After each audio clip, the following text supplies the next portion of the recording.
Hello everyone, and welcome back to the channel. Or if you're here for the first time, thank you for stopping by for this Made in Abyss chapter review. And boy, is chapter 63 one heck of a chapter. But Professor, you've only reviewed up to chapter 42 on this channel. What gives? An excused observation, viewer. You see, with the second season of the anime just around the corner, I decided that it would simply be better to wait and review the episodes as they come out. This will allow me to really take a good look at each episode instead of just rehashing what I already said about the manga. Of course, if the anime skips over anything, or doesn't reach as far into the story as I expect it will, you can expect an extensive video covering whatever the anime doesn't.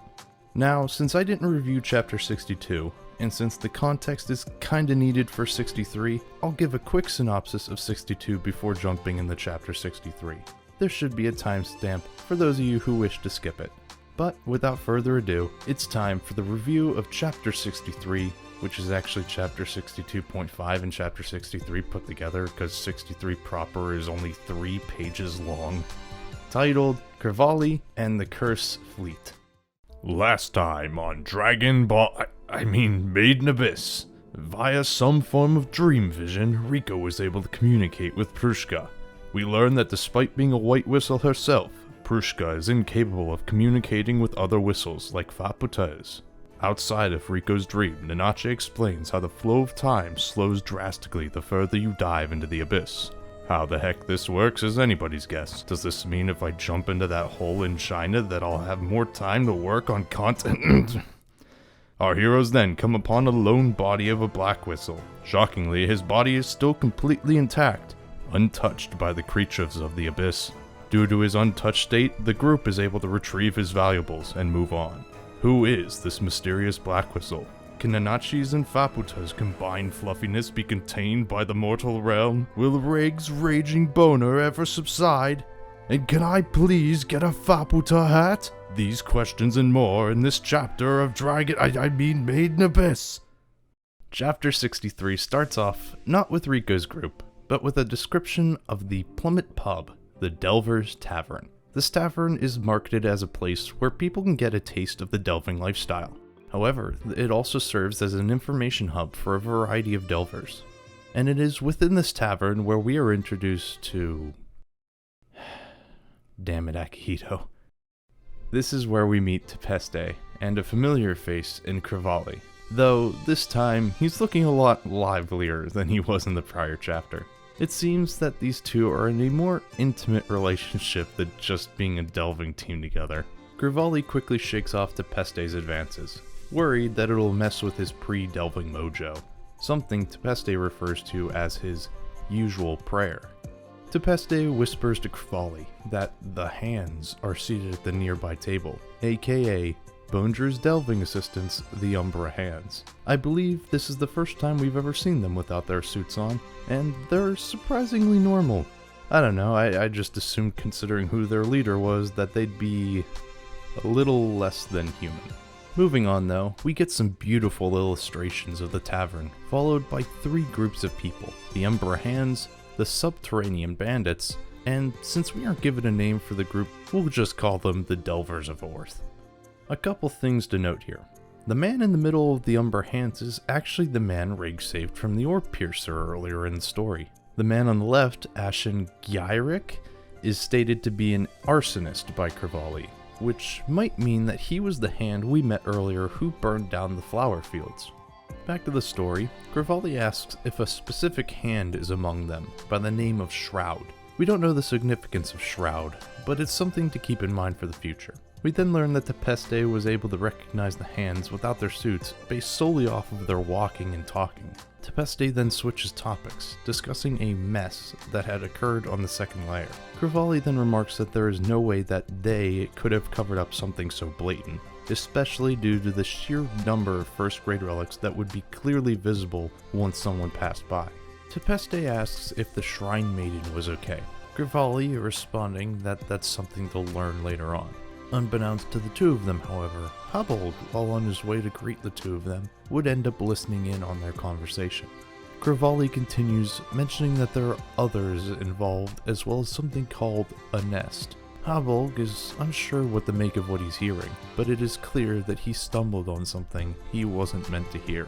Tepeste then brings up the possibility of any white whistles being involved with this big expedition going on. Apparently, the chances are low due to a lack of any special grade relics discovered and Ozin being on an extended delve at the time. So who would be heading up this massive expedition if not a white whistle? Well, apparently Habolg would be. Cravali is actually speaking quite highly of Habolg when he's suddenly interrupted by a slam on the table. Enter Yelm, who just looks high as balls right now, and he's apparently got an issue with Tepeste not having a whistle. He immediately points out Tepeste's twisted hair, calling it an abyssal twist, the same kind of twist that Prushka obtained after she was hit with the Abyss's curse. This piques Yelm's curiosity even further, as well as other reasons, and he insists on seeing the whistle. Tepeste doesn't seem bothered in showing them, I mean it, but not in front of other people. Tepeste then leans in and reveals that she knows a lot about Yelm's criminal offenses, even threatening a possible demotion. While he's processing what Tepeste just said, Yelm has his foot crushed and his chin struck by Tepeste. Before he can collapse, however, Cravali catches him and places him on his lap. Cravali and Yelm have a brief exchange about the importance of a proper greeting, followed up by Cravali explaining why the Hammerog Bowl is his favorite meal and the best meal for when you're feeling a little tipsy. Through all of this, and despite his current condition, all Yelm wants is to pest his name. Good job, Yelm, thinking with your head. Not the right head, but you know. Cravali and Tepeste then promptly leave the tavern. Cravali expresses his desire to leave as soon as possible, to avoid any complications with all the Delvers gathering in North. Tepeste comically calls Cravali one of the bad guys now, which would imply that whoever they're working for is in direct opposition to the Delvers. The two decide to leave early the next day, but it wouldn't be through normal means. Just like Rico and Reg did at the beginning of the story, Cravali and Tepeste would be entering the Abyss illegally. Unlike Rico's group, however, Cravali and Tepeste wouldn't be going through Bone Druid's funhouse to reach the 6th layer. Instead, they would be entering via the Nest. This is where Cravali realizes that he's missing some scraps from his pocket. Tepeste teases him about letting his guard down around Yelm earlier. Back at the tavern, Yelm reconvenes with his team. Clearly he had intended to gather information on Cravali and Tepeste, but only came away with some random junk. However, the older member of the group recognizes the words "faraway nest" written on the scrap of paper mixed in with the junk. We then cut over to another section of the tavern, where Habolg is meeting back up with Jiro after his little recon excursion. Habolg immediately asks Jiro about the Shrine Maiden and the Nest. Surprisingly, Jiro does know about the terms. Specifically, he recognizes them from children's games and Hariyomari's song. Habolg then pushes Jiro to tell him everything he can remember about the song. 14 days after the events of the tavern, the first group, led by Habolg, from the expedition arrive at their destination, a pentagon-shaped tunnel within the lowest point of the 2nd layer. Immediately, Simrid, leader of the subterranean bandits, points out this is clearly not a naturally created cave. Gyrick, one of the Umber Hands and head strategist of this venture, further states that whoever or whatever opened this hole must know that there are relics hidden within. Habolg discusses how big of an undertaking surveying and managing this cavern would be, Gyrick commenting that it could take upwards of 3 months. Simrid then joins them, explaining the security measures the group has set up. As the group moves deeper within the cave, Habolg comments on the lack of any special grade relics, with Gyrak commenting that even if there were, they'd probably be long gone by now. Though there are no special grade relics, the group does find fresh marks, some likely left behind by whoever came before them. Sadly, the markings are blurred for us, but we do get a general shape. After looking them over quite a bit, the mark kinda looks like a cage with an inverted cross inside of it, with some sort of framing around it. Whatever it may be, it shocks Habolg, who quickly gives a string of commands. He sends Simrid to activate the high glowstone lantern signal, as well as the requesting of Ozin's assistance to figure out if this place is prohibited. He tells a 4th member of the team, Pagan, to get a Dr. Iribon out of the area. After giving his orders, Hubble finally makes the connection between Cravali's words, Hariomori's song, and the situation he now finds himself in. The final shot shows one of the death tags hanging from the ceiling, with something oozing off of it. Though it is not alone, it is surrounded by many tags just like it. The sixth layer, the capital of the Unreturned. We meet back up with Cravali, who's a little worse off than we left him. He's stranded on a cliffside with the damaged left hand, a broken leg, and some cracked ribs. As Cravali is assessing his situation, he gets a call from Tempeste. Apparently, the two of them were attacked by a third party, which led the two of them to being separated. Without any way back, Cravali and Tempeste are forced to move separately. Tempeste then brings up Cravali's prayer, and how, despite it, the two of them still had no luck. However, Cravali reveals that his prayer was never meant for luck. Instead, it was merely a ritual for Cravali to get mentally prepared, even calling it a game. Cravali then gives Tempeste one last piece of advice before they lose connection. Keep a lighthearted mood, and save the hard-headed, brittle attitude for when the going gets tough. With tears in her eyes, Tempeste accepts the words of her partner, and their radios cut out. Now on his own, Cravali wonders if his beast repellent is still active, which is something we've seen before, but it required Vaputa to work, which means that Cravali and Tempeste have a different way of producing beast repellent for the sixth layer that we don't know of. Cravali, with nothing else, lets out a mighty cry and sings a song to chase away any fear.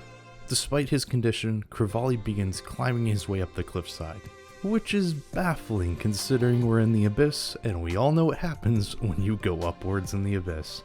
This doesn't deter Cravali. Instead, he sings of a voice calling out, golden petals in a distant nest, and something calling you to awake. What this song means is still a mystery. The panel then jumps to a later point in time, where we find Cravali in a familiar position. At this point, he's out of steam.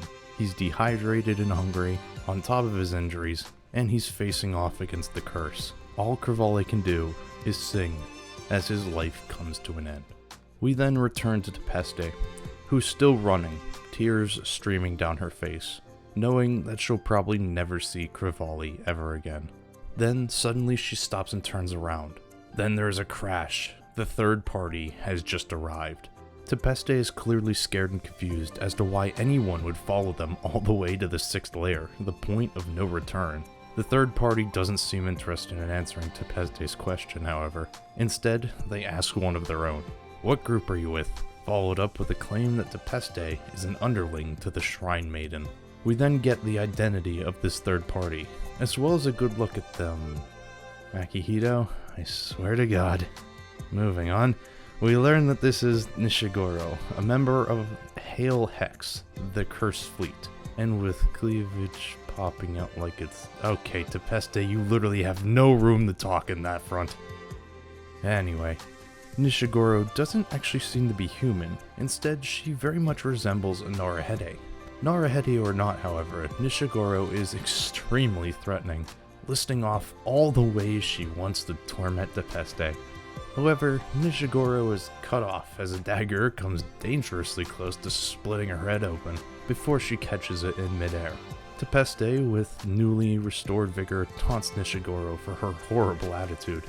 This only further enrages Nishigoro, but it buys Tempeste time to prepare some form of gun relic, I guess?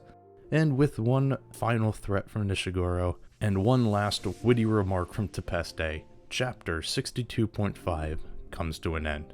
But of course, we're not done yet. Chapter 63 starts up with our return to Team Rico, who have just outfitted Rake with a new hand. Though it's not quite a hand, it's actually a gentle knock, a multi-purpose tool that is controlled telepathically. Though not as strong as his original hand, it's better than nothing. It also seems to telepathically affect Rake's original arm as well, to some extent. Ninachi, however, isn't paying attention due to a drastic change in the terrain, which has changed her priorities. It's not a natural change either. The sudden change in the force field was most likely set up as a trap by someone or something. However, the threat of danger and the threat of meeting someone else only seems to excite Rico, because of course it does. And that, folks, is where the chapter comes to an end. So yeah, like clockwork for Maiden Abyss, we get a lot of questions with very few answers. What is the nest? Who is the Shrine Maiden? What's the mark in the cave, and why does it worry Havolk so much? What is the fate of Tepeste? Who are Hail Hex? And what's in store for Team Rico? Like I said, lots of questions, no answers. But, as usual, we'll just have to wait for the next chapter to find out. And with that, I'd like to thank you all for watching, and for being so patient with me getting videos out. Hopefully the next one will be out soon. Just like always though, this has been the Professor Z, and I'll see you all next time.